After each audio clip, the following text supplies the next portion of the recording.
Volvimos con la noticia, Silvia, de último momento sobre la captura del jefe de la banda italiana en América. Una captura importante que se ha dado en Bogotá, el jefe de la mafia italiana en América Latina. ¿De quién se trata, César? Buenas tardes. Así es, buenas tardes, mucha atención porque la policía acaba de reportar efectivamente que fue capturado el máximo jefe de la mafia italiana en América Latina. Fue capturado efectivamente aquí en Bogotá. Dicen que fue una operación realizada en coordinación con Europol y las autoridades del Reino Unido e Italia. Y este golpe, dicen las autoridades, es contundente contra el capo Giuseppe Palermo, alias Pepe, principal cabecilla de la mafia italiana y aquí en América Latina. Es extraditable, está buscado en cerca de 200 países y pertenece a uno de los núcleos más herméticos de esta organización criminal. No solo lideraba la compra de grandes cargamentos de cocaína en Colombia, en Perú y Ecuador, sino también controlaba las rutas marítimas y terrestres para transportar la droga hacia mercados de Europa. Alias Pepe, dicen las autoridades, es una ficha clave que permitiría a las autoridades de Colombia y de Europa pues llegar al cerebro en ese país, en Italia, de la mafia italiana.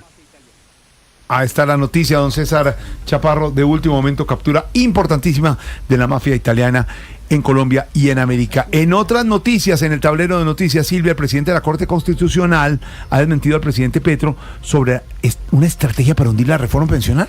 Sí, el presidente de la Corte, el magistrado Jorge Enrique Ibáñez, Jorge, está aclarando que hasta el momento no se ha terminado de firmar el auto que ordena todo ese tema alrededor de subsanar el trámite, porque la Cámara no ha presentado el informe.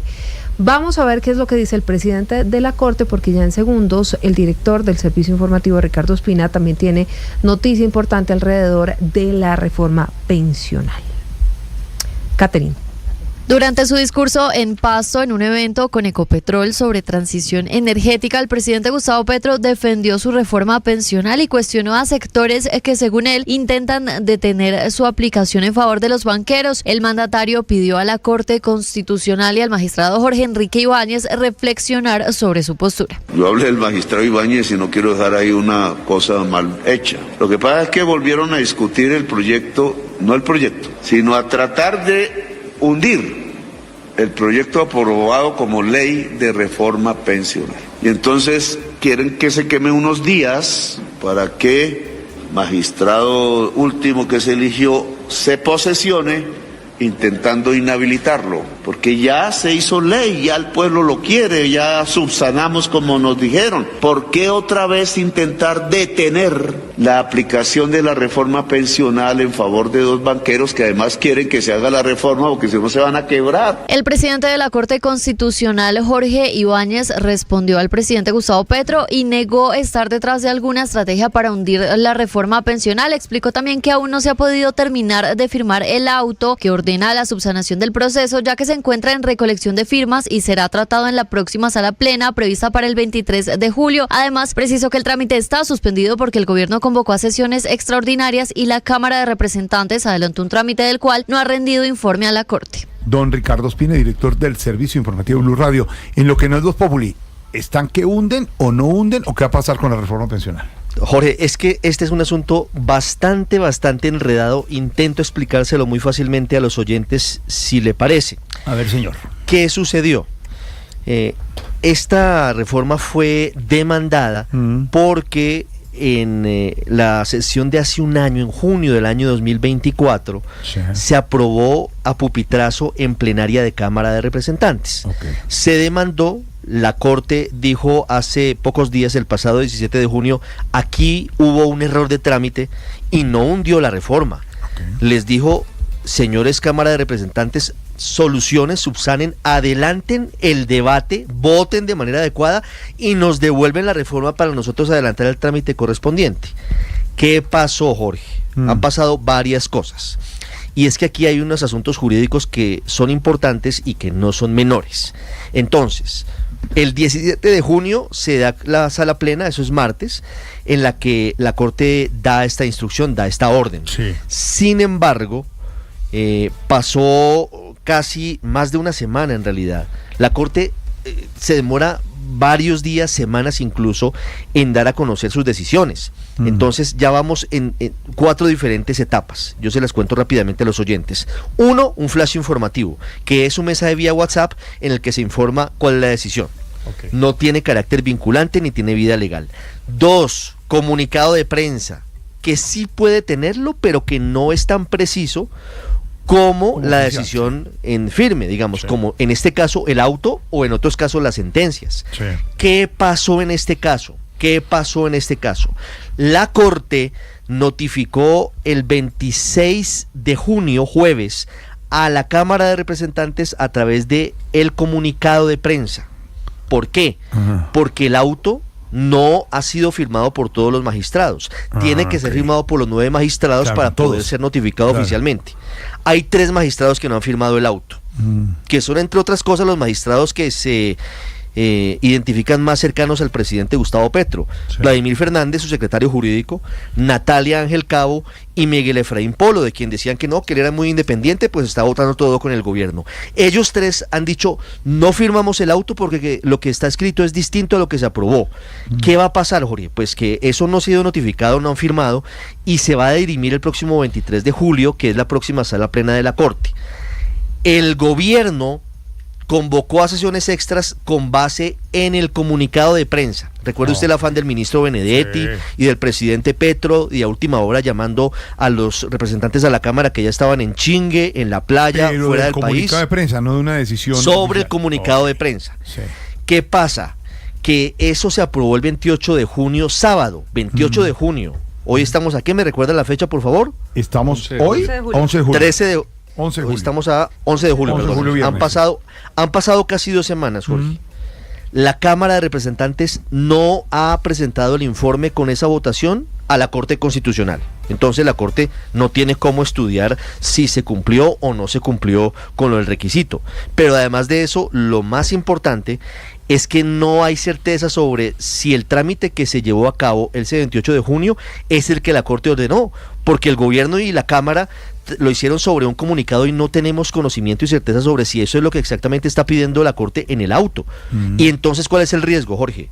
Que el próximo 23 de julio la Corte evalúe el informe que le debe presentar en los próximos días a la Cámara y diga: no se cumplió lo que se ordenaba, y como ya no hay otra oportunidad, puede que se hunda la reforma pensional el 23 de julio por otro vicio de trámite nuevo que se da porque, en opinión de muchos, el gobierno actuó culi pronto, convocando a extras a través de un comunicado de prensa y no a través del auto de la Corte. Podría haber esperado perfectamente, porque la ley de reforma pensional está suspendida hasta tanto se hubiera sacado adelante con despacio y buena letra, como decían las abuelas, el trámite. El gobierno, muy apurado, hizo el trámite, y hoy la reforma pensional puede estar chilingueando y puede estar más cerca de hundirse que cuando se votó el pasado 17 de junio para que se tramitara y se subsanara el error que había presentado la Cámara de Representantes. Un tema muy técnico, pero que más o menos es lo que está pasando. Un tema en el que aparentemente el gobierno se precipita, convoca antes de tiempo, no espera el auto. En la Corte, los 3 magistrados más cercanos al gobierno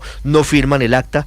Imagínense el galimatías y el presidente echándole la culpa al magistrado Ibáñez, cuando ni siquiera la Cámara de Representantes, cuyo presidente es petrista, el doctor Salamanca, ha devuelto el informe a la Corte para que lo evalúe sobre si se cumplió o no el requisito. Ahí está.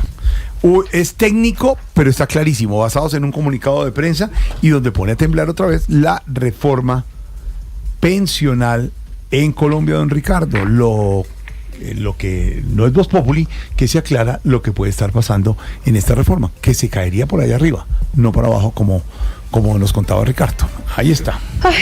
Temas que van y vienen y que tienen que ver con reformas. Ya hablábamos de la reforma laboral en los últimos días, ahora la reforma pensional sobre el tapete. Más noticias a esta hora, Silvia.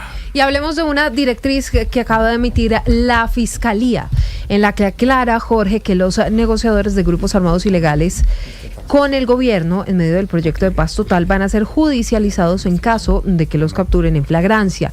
Especifica que solo se van a suspender las órdenes de captura de carácter internacional si hay avances importantes en las mesas de diálogo.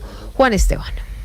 En medio de la polémica por dos hechos puntuales, la caravana de la Unidad Nacional de Protección, en donde se movilizaban guerrilleros el año pasado y que fueron capturados con material de intendencia, pero también la situación que se presentó en un hotel en Bogotá, en donde llegaron funcionarios del CTI a capturar a alias Araña, quien era solicitado con fines de extradición por los Estados Unidos. La Fiscalía General de la Nación emitió una nueva directriz para aclarar cómo se debe proceder en los casos en donde sean capturados en flagrancia algunos negociadores de los grupos armados ilegales con el gobierno nacional en el marco de la paz total. Son dos puntos clave. El primero especifica que no importa si se suspendieron las órdenes de captura de carácter nacional, si estas personas son encontradas cometiendo delitos, deben ser judicializadas. El otro punto se refiere a las órdenes de captura con fines de extradición. Lo que dice en esta resolución la Fiscalía General de la Nación es que solamente se va a suspender en caso de que haya avances significativos entre quien fue capturado y esas mesas de diálogo. Juan Esteban, gracias. Y en Cali, en el departamento del Valle, aumentan las quejas de los usuarios de la CPS que no están recibiendo medicamentos. Sigue la crisis en la salud. Sí, los diabéticos y los hipertensos, Jorge y oyentes, son los más afectados. A los servicios de urgencia están llegando personas. Esto es sencillo. Si a usted no le entrega los medicamentos, ¿qué pasa con su salud? Se deteriora. Y entonces, ¿a dónde tiene que ir? A urgencias. Entonces, están llenando los servicios de urgencias. ¿Por qué? Porque no les entregan los medicamentos. Estefanía Toledo. Las autoridades sanitarias en el Valle del Cauca continúan en alerta por las fallas en la entrega de medicamentos a los diferentes pacientes en el departamento, especialmente personas diabéticas o hipertensas que no han podido continuar con sus tratamientos. El defensor del paciente de Cali, César Revelo, indicó que en los últimos días se han incrementado las consultas en clínicas y hospitales por complicaciones de estos pacientes. Sí, hemos visto un incremento también de que estos pacientes tienen que llegar a los servicios de urgencias y hospitalización por el deterioro de su salud, por no tener oportunamente sus medicamentos. Lo más preocupante de esta situación es que la no entrega de medicamentos se ha convertido en un paisaje para los vallecaucanos, que con el paso del tiempo van a necesitar servicios de mayor complejidad. Estefanía, gracias. Noticias en un 2x3 hasta ahora, Silvia. La primera noticia llega con el registrador Hernán Penagos. Las elecciones de 2026 van porque van. Todo esto en medio de la polémica de esta semana en la que el presidente Gustavo Petro dijo que desconfiaba en la transparencia de los comicios del próximo año. Claro que está descartada cualquier posibilidad de aplazar las elecciones tanto de Congreso como de Presidencia. Primero, porque la Constitución Nacional establece de manera muy precisa que en Colombia debe elegirse Congreso y Presidente cada 4 años. Y en segundo, porque está todo dispuesto para llevarlas a cabo. Estamos trabajando con la fuerza pública para asegurar aquellos lugares donde tenemos más dificultades en materia de orden público que toda la ciudadanía conoce. La segunda noticia, Jorge y oyentes, la Unidad Nacional de Gestión del Riesgo está informando que por cuenta de la temporada de lluvias, más de 168.000 familias en el país se han visto afectadas. Los 5 departamentos con más eventos registrados a lo largo de este año son Huila, Cundinamarca, Antioquia, Tolima y Caldas. Hoy hay 5 municipios de Cundinamarca en una situación muy grave y a esta hora el gobernador Jorge Emilio Rey hace presencia en uno de esos municipios. Y la tercera noticia, mucha atención porque José Adolfo Macías Villamar, ¿le suena este nombre? Sí. Pues es el de alias Fito, uno de los líderes del grupo narcotraficante Los Choneros en Ecuador. Aceptó este viernes su extradición hacia Estados Unidos. Esto hará más rápido el traslado a una cárcel de este país. Deberá responder ante la justicia norteamericana este criminal por 7 delitos, entre ellos narcotráfico, crimen organizado y lavado de dinero. Oiga, Silvia, el alias El Costeño, sí, que está señalado de ser uno de los autores del atentado contra el senador Miguel Uribe Turbay, no reconoce cargos, pero sí ha contado cosas. Por ejemplo, que esos celulares, porque la gente preguntaba, ¿los celulares dónde están? Los lanzaron al río Bogotá, los terminaron lanzando al río Bogotá, ¿no? Sí, Jorge Alfredo, mire, Catalina Vargas en Noticias Caracol tuvo acceso a las audiencias y a lo que ha dicho la Fiscalía de acuerdo con las investigaciones que se están adelantando.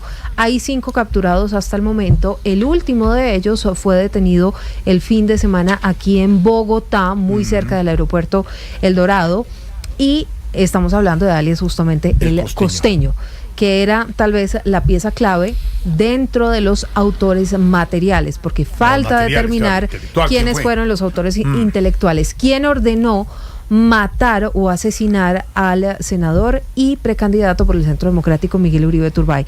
Entre otras cosas, lo que encontró Catalina Vargas, Jorge, es, por ejemplo, que engañaron al joven sicario.